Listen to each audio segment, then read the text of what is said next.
Here we go. Okay. So, first thing that you want to make sure that you establish before you even start picking up the wheels, you want to make sure that you establish the position that you want to do. So this is how I start people. I see that I've done ab wheel for a couple of years, and I saw her pick it up, and she started went into it, and it's almost like she completely forgot. So I'm going to show you how to the pieces that I start pretty much all my clients with, in order to make sure that you don't hurt your back or hurt anything. Okay, so first thing I'm going to get you to do is I'm going to get you like this on all fours. Okay, and you're going to go into like angry cat. So push up here as high as you can, push up here as high as you can, good. And then tuck your butt in as much as you can. So look for what's happening here. Now contract your abs to hold the position, squeeze your butt. Now walk your hands out just a little bit. Okay, so as you can see right here, she's got lots of protraction going out here through the shoulder blades. She's really rounded here and really rounded here, and this is where the key area that we need to focus on the most. Take another little couple steps forward. Hey Google, stop. Okay, good. And then from here we're going to reestablish position again. Okay, so I'm pushing in through here. You want to tuck in through the hips. Okay, walk out a little further. Good. And then again, same thing, tuck in. Only two areas. You want to make sure that you're keeping your core completely tight and not moving throughout the entire exercise. The only two places that you're going to open up at are at the armpit and at the hip, and that's it. Okay, go forward again with your hands a little bit more. Good. Pause there. Shift you back over here and push this up towards the ceiling. That's it. Good, good, good. You feel your abs starting to work? All right, good. Take another little step forward. Good. Okay, hold that position again. Squeeze, squeeze. Really connect to what's happening right here. Pull the ribs in.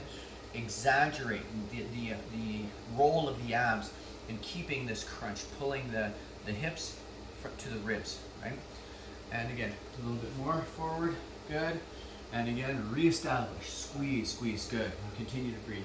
So you feel yourself pushing through the shoulders, pushing through here. Elbows are locked out. Core is tight. Okay, now let's slowly walk your way back in. Good. You feel that? Yeah. Okay, excellent. All right, so now we're going to try to do this with the ab wheel. Now the most important thing is this idea of very carefully going out just one little bit at a time and reestablishing position or reconnecting, making sure that you're going through that checklist. Am I pushing through the shoulders? Am I keeping my core tight? Am I tucking in with my glutes? Really trying to exaggerate that rounding.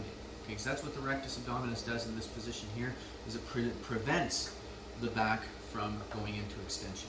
Okay, so let's see if we can try this, right?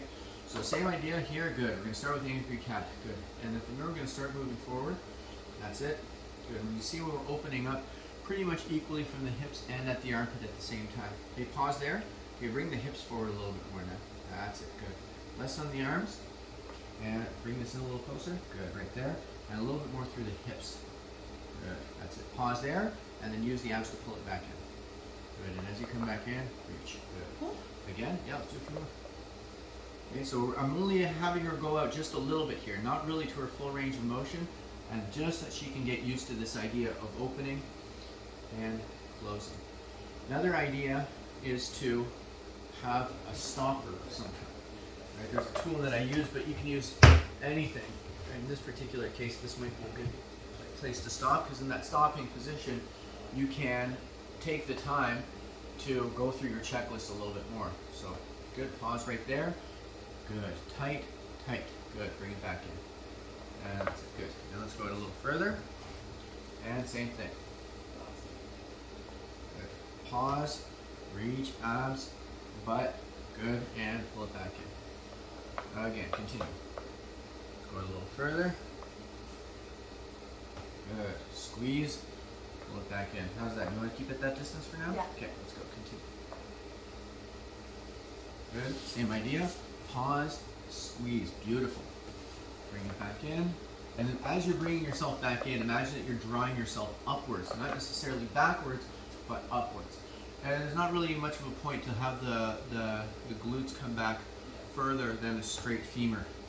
Good. Right there, and then squeeze and reach. Good. That's it. A couple more. Reach out. Squeeze. Good. Bring it back in. Pull in from here. Good. And again, don't go any further with the butt here. You don't have to bring this any further than around there. Good. And continue. Let's do a couple more. Tight, reach, touch, pull, up, there, stop, back out, one more, last one. Then we'll do the stretch. Good, reach, see, everything's still rounded, tight, and then pull, good. And then the best part of the exercise is, go ahead and grab the wheel. Good, and then reach out. Good. And then from here you can reach forward a little bit.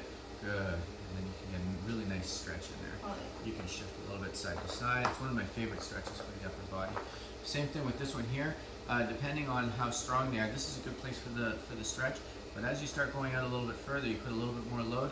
I'll never have anybody really pass with a straight femur. She's resisting here, so this is probably as far as she wants to go. Okay. Yeah. Good. Beautiful. Nice job. Thank you.